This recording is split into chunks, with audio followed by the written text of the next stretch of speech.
Okay, I have to say this. I wasn't sure how LSS was going to follow up with such a perfect set like High Seas. I wasn't sure what was going to be able to follow that and in any way, shape, or form measure up, but I will tell you the truth. I am being blown away by the spoilers that are coming out from this set, and we need to talk about each of the heroes and how they function, especially because I think some of these interactions within these heroes are perhaps the craziest we've ever seen and so perfectly thematic, but that's a video for another time. Instead, today we're going to talk all about KO and what we know about this new version of KO that you see here on the screen. This is KO Underhanded Cheat, a 4 intellect 40 health reviled brute hero that says you start the game with 1 weapon zone because of course we lost an arm in the previous, well technically it was right before the previous fight in the first Heavy Hitters set, but he has a new ability that says instant pay 4 energy and tap KO. When you do that, target attack action card you control has 6 base power instead of whatever it has printed on the card. It just gains that base power. And I shouldn't even say gains. It just has that base power. So it's not like gaining. So anything that would like stop you from gaining power, it doesn't do that. It just changes. It switches the number, which is massive. But how clever and thematic is that for a heal to be able to, at the drop of a hat, well in this case after dropping a couple of energy, be able to change the power of the attack they're throwing at you in their favor. Now also, whenever the crowd boos you, you create a Vigor token. This is another thing that I love about this iteration of KO. The first time around we saw KO enter the fray in Classic Constructed, he created Might tokens. And of course he could stack up those Might tokens and throw some big attacks. Now he's creating Vigor tokens, so he doesn't have to pay as much for, using his instant effect. It can discount itself, if you will, as long as you can trigger the crowd booing you. So this is the hero. Now let's talk about some of the crazy cards that we see in his kit so far. So understanding that his hero effect essentially gives you a new 6 base power, there are some cards in the kit and the overall reviled package, the talent tree, that he can do some crazy stuff with. And this is what I got really excited about when I was starting to look at the cards that had been spoiled up to this point, because we're not about that leak life. Anyway, a card like Mocking Blow is so innocuous. It's a 0 for 1 red. It blocks for 3. It's a reviled action attack. Of course, it attacks for 1. And it says when this attacks a hero, if you have more life than them, the crowd boos you. So of course, if the crowd boos you, that would give KO a Vigor token. But even without that, because the Vigor of course would pop at the start of your turn, even without that, you get this effect. If you've been booed this turn, this gets +4 power or toughness, whatever you want to call it. It gets +4 power. So this would be a 0 for 5 if you have more health than your opponent when you're playing this. So on the face of it, that's pretty good. But even if you have less health, this card can do some crazy stuff, because if you play something like Cheater's Charm, which is the reviled brute instant, basically think of it like the super rare KO specialization. If you play this and you don't even bother with the other 2 effects, you just focus on the middle one, instant speed crowd boos you. So your opponent doesn't know whether to respect this, to expect it to be 1 power, especially if you've not booed off of the card itself. If you've not been booed, they don't know if it's going to be 1 power attack, or if you have some tricks up your sleeve and you're going to pay 4 resources from hand, 4 energy you're going to drop on it, and you're going to make it base 6, or if you're going to play Cheater's Charm from out of nowhere, windmill slam that thing down, get the crowd to boo you, and in which case this would push itself up by +4.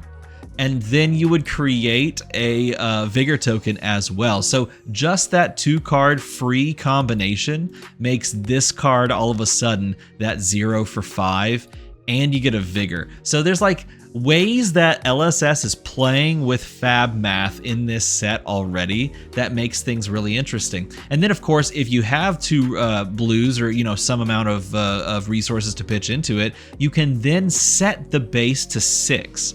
And in doing so, this would become 6 plus 4 equals 10. So out of nowhere, this card could go from a 1 to a 10. It looks like KO is going to be messing around in that way, in a lot of different ways, which is really, really cool, because off of like 1 Vigor popping, a blue in hand, and Mocking Blow, you can play out Cheater's Charm and just have this like, just 10 damage out of nowhere line that people don't know if they should respect. It fits like the theme. It feels very thematic in that you're like surprising someone with like the steel chair from Under the Ring that someone tosses to you.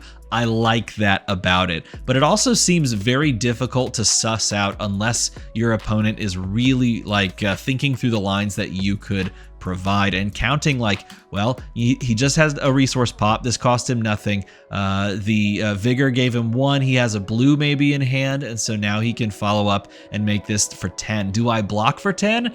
Or you could be bluffing the entire time and not holding a blue and instead just holding like a red. Like you could just be holding a random red. And how interesting is this? Sadistic Scowl, on the face of it, seems a bit because it's a 3 for 5.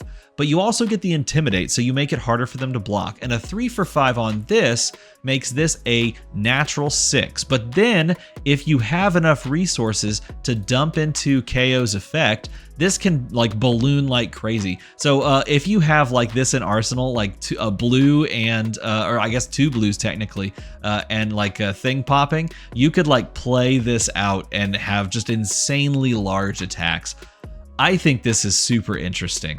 I'm really excited to see like what other types of tricks that KO can provide in addition to your normal sort of brute fare, because of course you can play reviled cards, but you can also just play brute cards. And the other interesting thing about what KO is doing here is that he's no longer chained to try and make like all of your deck have synergies with existing I need 6 power card payoff cards, right? So like your Wild Rides, good cards, but of course you have to build the deck around 6s to make that function. And your Pulpings, same thing. All of these cards that require you to discard 6s so that you can like actually do the effect of the card, those cards require the deck to be built in a very narrow fashion. But because this hero has this new way to play, you can lean into that if you want to, but you now have access to a bunch of other really interesting cards. Like for example, this new Big Bully, it's a 2-cost, 4 power, 3 defense red attack. This is a super rare, so it does not come in a cycle, and it says when this attacks a hero, if you have more health than them, the crowd boos you, so you get your Vigor token as well. And if you've been booed this turn, this card's base power is doubled. Now keep in mind, it's a 4 power, so it just goes to 8. This is a 2 for 8. This is swing big on the face of it. But if you have the resources for it, if you have 2 blues, you can turn this into a 3-card 12, because of course you can play this, and then in response, you can activate the target attack action card you control has 6 base, and then of course this would see that you boo or get booed or whatever, and its base would be doubled. So you can make this a 3-card 12 if you have the resources for it, or if you created 2 Vigor tokens and those pop to pay for this, and then you just need a blue. No, actually, you still need 4. So yeah, you would need like 2 blues or like 3 Vigor, which is getting a little kind of crazy. But either way, if you can supplement the cost with Vigor tokens, this gets a lot easier. And of course, cards that we already saw that are just reviled also work, like Bully Tactics. This costs nothing. It attacks for 3, and when this attacks, you can pay up to 3 resources, intimidate them that many times. And so the way that they took Brute, and they leaned into some of the things that Brute does already in the form of intimidating, and they gave that idea to Reviled, means that you still feel like you're playing something akin to Brute, but now you're doing it in a different way. So if you pay 3 resources for this, you intimidate 3 cards. If you pay 3 more resources, then you make this or I guess I should say 4 resources, because I'm literally thinking that you're always playing off of a vigor token popping at the beginning of your turn, because that's kind of what KO looks like they want to do. But if you end up doing that, if you play off a vigor token pop at the beginning of your turn, most likely, kind of like he did with might tokens, if you do that, then you can do bully tactics, pitch a blue, activate, intimidate 3 times, and then pitch a blue and KO underhanded cheat. And if you didn't, if you still have 2 blues, you can just intimidate twice, and then you're presenting a 6 with 2 intimidates, basically saying you're going to take damage, or you're going to give me equipment, or give me the last 2 cards in your hand, and play a 2-card hand that has been basically randomized. This is a really fun way to take a hero like KO, someone we already know in this game in like 2 different iterations now, and put him in a brand new light, or in this case, perhaps a little bit of shadow. Now, of course, the one point of contention right now is this. Yes, you can build him in a brand new way, but what do you do about the classic staple power card, Blood Rush Bellow? Is this our first brute hero that finally wants to push aside Blood Rush Bellow because you're not necessarily going to actually be discarding that 6 or more power card? Or is this a deck that is still going to have some way to leverage this powerful card and actually play it out there? Is the reviled talent that much better that we don't really need this card, and then we build brute in a different way?